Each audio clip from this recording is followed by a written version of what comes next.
You sit alone in the silence of the night, convinced that your choices are entirely your own. The career you pursued, the beliefs you defend, and the life you have built all feel self-directed. Yet when you look deeper, an unsettling realization emerges. Many of the desires you call your own were planted long before you became aware of them. Society, culture, approval, and fear have quietly shaped the blueprint. You were told you were free, yet much of your life has been spent following a script written by others. The question is not whether you are being influenced. The question is, why do we so willingly trade our independence for the comfort of belonging? Welcome to Shadow Philosophy. I am James. Today, we dissect Robert Cialdini's research to uncover how high-level manipulators operate in the shadows of our daily lives. Why do we willingly sacrifice our autonomy for an illusion of belonging? Cialdini noticed the patterns that turn our deepest desires into tools for control. The answer reveals a paradox that is both deeply uncomfortable and essential for true understanding. It is time to see the strings. The paradox of giving. The first principle is reciprocity. Throughout history, many philosophers observed that humans have an innate need to return favors. If a stranger offers you a small gift, you feel an irrational urge to pay them back. High-level manipulators use this mechanism to gain a massive concession later. It feels like kindness, but it is a calculated transaction. History has shown how quickly gratitude can turn into obligation. This is the first string pulled tight. Consider modern digital life. You share a post. Someone likes it. You feel compelled to like theirs. This is not a community. It is debt.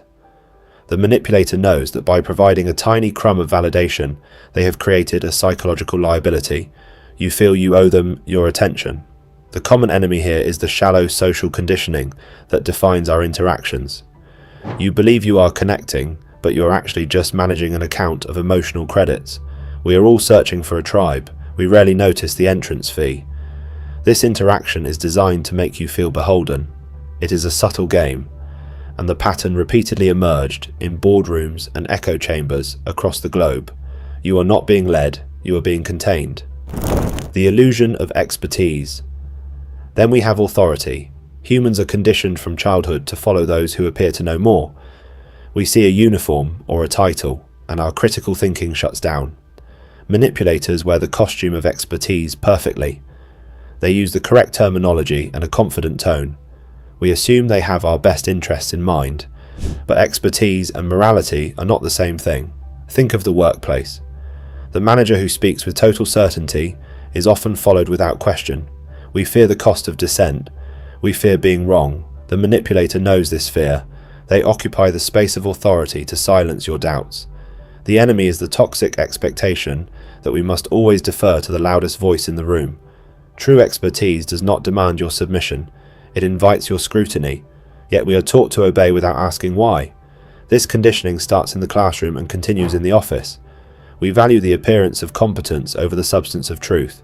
The manipulator knows that a simple suit or a title is enough to bypass your defenses. You are not being informed, you are being commanded.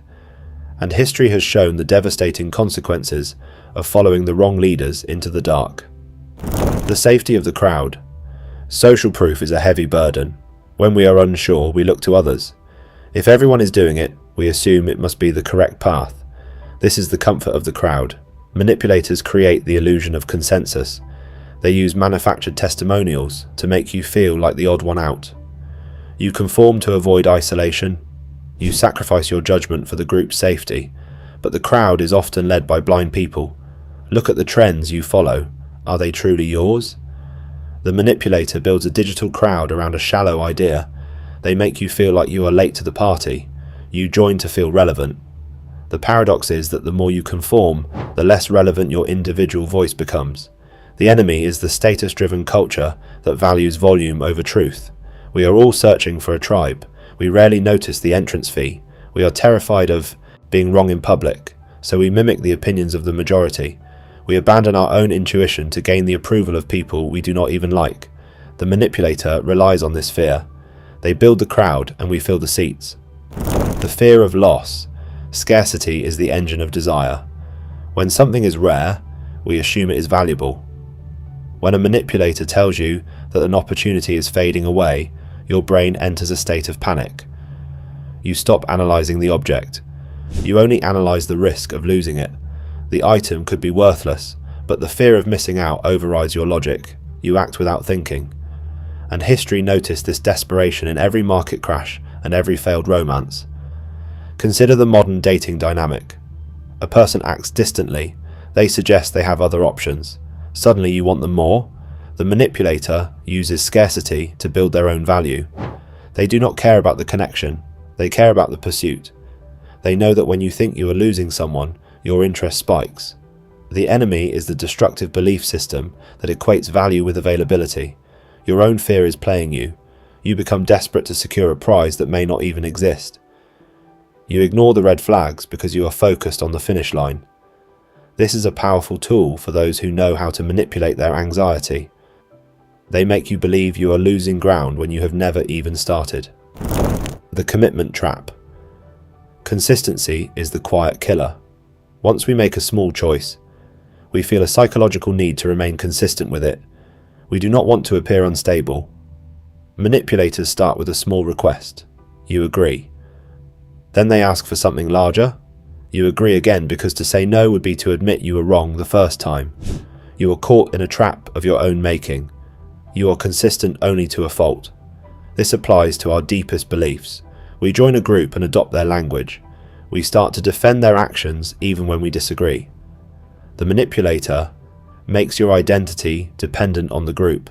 You cannot leave without losing yourself. The paradox is that, in the name of consistency, you have become someone you do not recognize. The common enemy is the toxic expectation that we must never change our minds. Growth requires the courage to be inconsistent. It requires the willingness to admit when you are wrong. The manipulator relies on your ego. They use your past actions to dictate your future. They frame your dissent as a betrayal. You are locked in. You are trapped by your desire to appear stable. And the pattern repeatedly emerged in the history of institutional control. Tribalism and control. Manipulators build tribes to defend their power. They create a clear common enemy. They tell you that your problems are caused by someone else. They unify you against a phantom threat. You feel powerful. You feel part of a greater cause.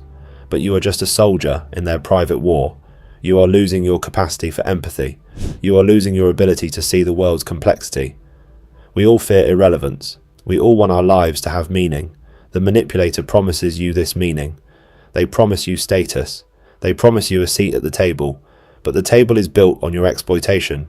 You are not a partner. You are a tool. The paradox is that in seeking meaning, you have lost your connection to what truly matters.